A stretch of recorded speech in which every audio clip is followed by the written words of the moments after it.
If you've been trying to heal your nervous system and ditch your anxiety, but the harder you work at it, the more stuck you feel, here's what you might be missing. It's probably not that you're breathing wrong or you're meditating wrong. It's that your mental frame for healing is backwards. So let me show you exactly where a nervous system story helps you and the precise moment it turns into the most comfortable trap in modern self-help. Your body does carry stress. When something threatens you, a real threat, a real loss, a memory with real teeth, your body reacts. Before your thinking brain even gets a vote, your heart starts pounding, your chest gets tight, your stomach feels like it's just gone. That's just your nervous system doing its job.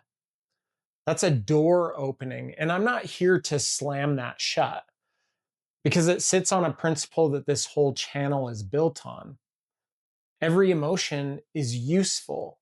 Anxiety, anger, dread, even that flat gray numbness. None of them are actually malfunctions. They're alerts. Your system flagging that something important needs your attention, but not always in the way that you think. The alarm is real. Your body is not lying to you. It goes wrong the exact moment the alarm stops being information and it becomes a verdict. Watch what happens, because it's so subtle that almost nobody catches it when it happens. It starts honest. Something like, I feel anxious before hard conversations. And that's true. Then you say something like, I get dysregulated in conflict. Then I can't have that conversation. I'm too dysregulated.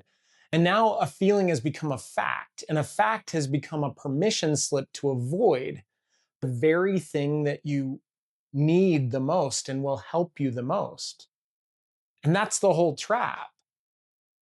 Discomfort gets relabeled as dysregulation. A choice gets reclassified as a symptom. The most human thing in the world, not wanting to do a hard thing, it's a clinical name that means you never have to do it. And here's a quiet part of the story. The word trauma used to mean something specific and really severe. And over the last few decades, our working definition has widened significantly until a bad week and a genuine catastrophe can borrow the same word. And this isn't a conspiracy. It's just what happens when a concept gets popular and takes a ride on social media. But it means a lot of people are now running ordinary, manageable pain through machinery built for catastrophe. So this is the answer to the question in the title. Why does healing your nervous system keep you stuck? Because the moment your feeling becomes a sentence, you stop being someone who has a problem and you become someone who is a problem. A signal points you toward purposeful action.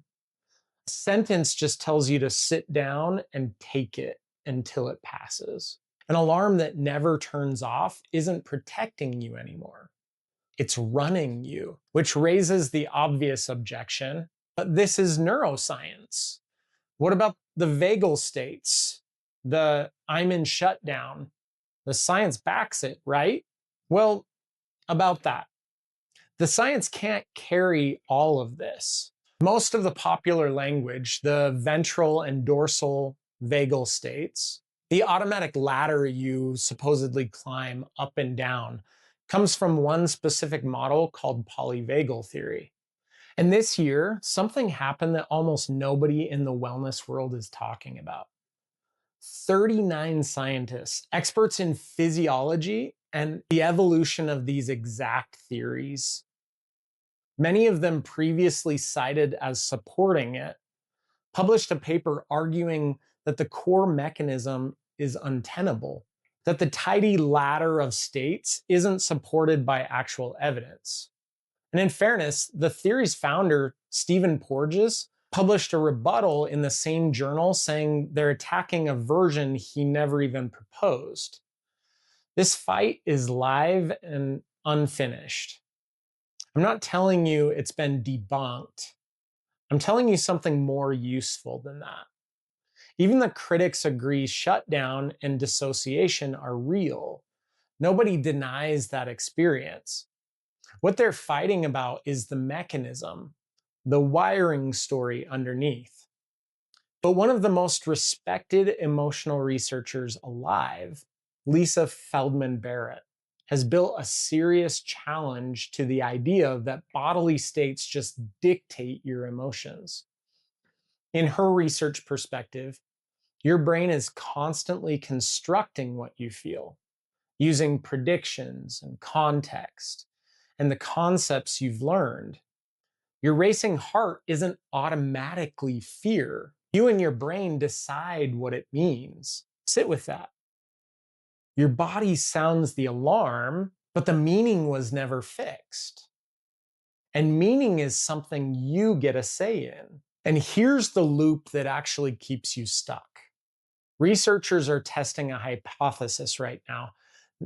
They call it prevalence inflation. That when you hand someone a heavy label for ordinary distress, some people start living down to it. You avoid the thing you've decided you're too damaged to face.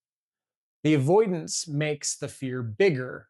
The bigger fear confirms the label, and around it goes. A sentence you keep re-signing because you believe it's already been read. I'll be honest with you, that loop isn't proven yet. But ask yourself if you've witnessed that loop within your own mind. It doesn't need to be completely proven for you to recognize it in yourself, because you already know in your own life the difference between a story that moves you forward and one that nails you to the floor. The most disempowering ideas are almost never the dumb ones. They're the ones smart enough to sound like wisdom. So here's the test that cuts through it all. It's not whether the nervous system idea is true or false. It's the direction you pointed toward action. It's medicine. My body learned this under real pressure. I'm not weak. So what do I do anyway? The people it helps are the ones that use it to move. Pointed away from action, it's an anesthetic. I'm dysregulated, so I can't. The people it traps are the ones who use it to stay still. Same exact tool, dramatically different lives. The only variable here is which way you aim it. And aiming it is where everything this channel teaches comes together. 3 moves. Emotion is the alarm. It tells you something matters. So listen to it. Don't shame it. Thank it for doing its job. But an alarm was never meant to tell you what to do. Your principles and values and virtues are the compass. That's what your values are for. If discomfort means to stop, then I'll be ruled by whatever scares me. If discomfort means something here matters, then I get to choose what I do about it. Same feeling, completely different life, just depending on the principle you run through it. And courageous action is the path. Here's what the regulate first crowd gets backwards. For everyday avoidance, waiting until you feel regulated before you act is exactly the wrong order. Calm doesn't come first and then permit the action. Regulation is not just about feeling better. If that's our definition of regulation, then it leads to things like avoidance.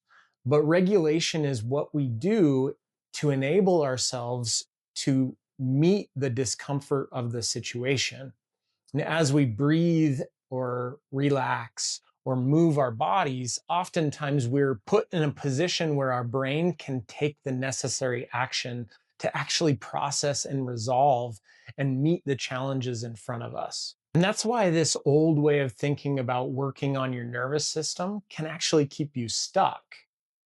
You're waiting for a feeling that was only ever going to arrive once you moved. Now, one honest exception, because I won't oversell you here.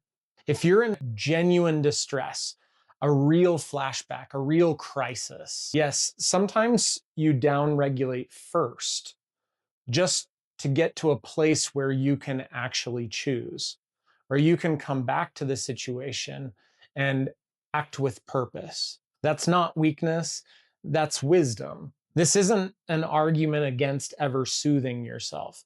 It's an argument against waiting forever and instead learning to soothe as you move forward. Because here's the truth underneath all of it: healing was never the absence of opposition, it's principled action right in the middle of it. The discomfort doesn't vanish before you grow. The discomfort is the arena where you grow. There's a famous idea that the body keeps the score, and it does. Your history is written into you. That's real, and it deserves respect. But the body keeps the score. It doesn't keep the pen. Your past is real. It's not your verdict. Your nervous system is information. So read it. Don't just obey it. It was never a sentence. It was a signal. And a signal is just your life asking you to move. You will always have a body that sounds the alarm. You will always face opposition. But the next move, the choice to act instead of being acted upon, nobody and no diagnosis can take that from you. Be honest with yourself for 1 second and tell me in the comments, which one have you been running lately? The signal that moves you, or the sentence that lets you off the hook? No judgment. I've run both. And please courageously act and hit the like and subscribe button to keep learning and growing.